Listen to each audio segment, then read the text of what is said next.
More on the hands of God. In a recent weekly word, I had mentioned that God had engraved or inscribed names on the palms of his hands.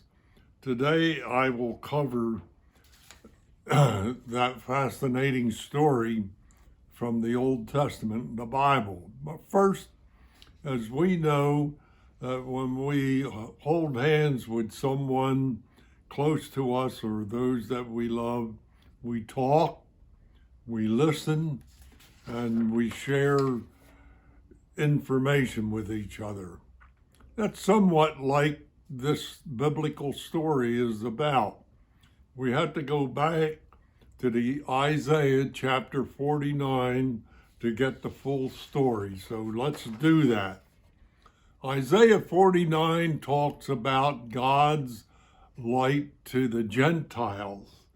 The Messiah himself is introduced as speaking in Isaiah 49:16, stating the purpose of his coming and his rejection by the Jewish nation and the fact of his introduction to the Gentiles.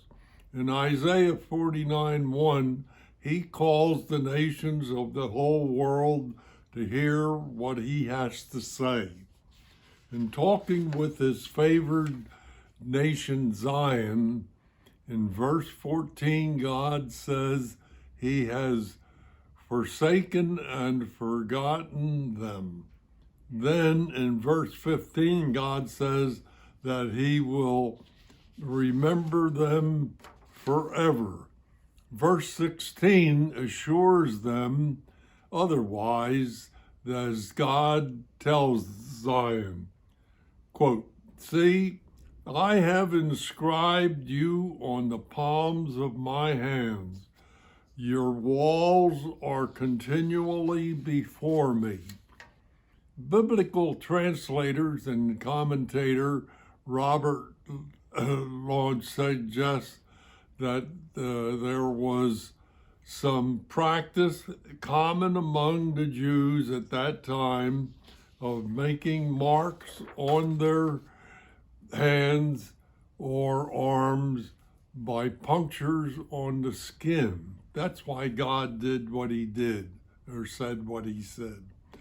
And it was some sort of a sign or representation of the city of Jerusalem or the temple to show their affection and zeal for it.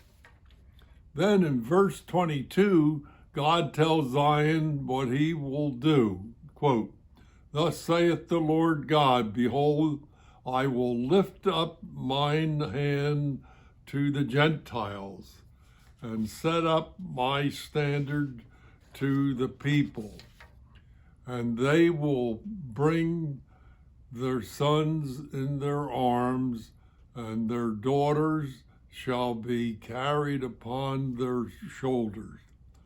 Then I want to close with Romans 11:25 through 27, where the Apostle Paul, a former Pharisee, tells what is in God's plan.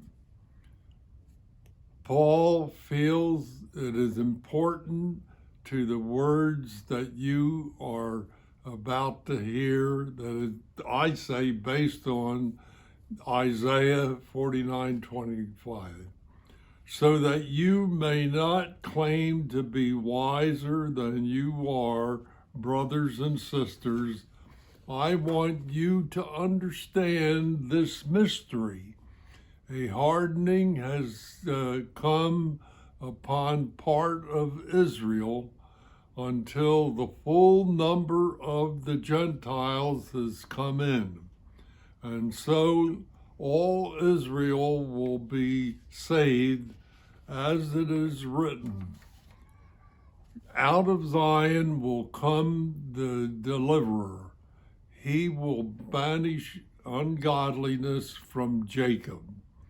And this is my covenant with them when I take away their sins. I think it is just remarkable how Paul ties Isaiah 49:16 into what he said in Romans. And when you stop and think about it, Romans is Paul's last will and testament. So I ask you to take some time to read Romans, or at least that part of Romans. God bless you and have a good week, and I will continue with the hands of God next week.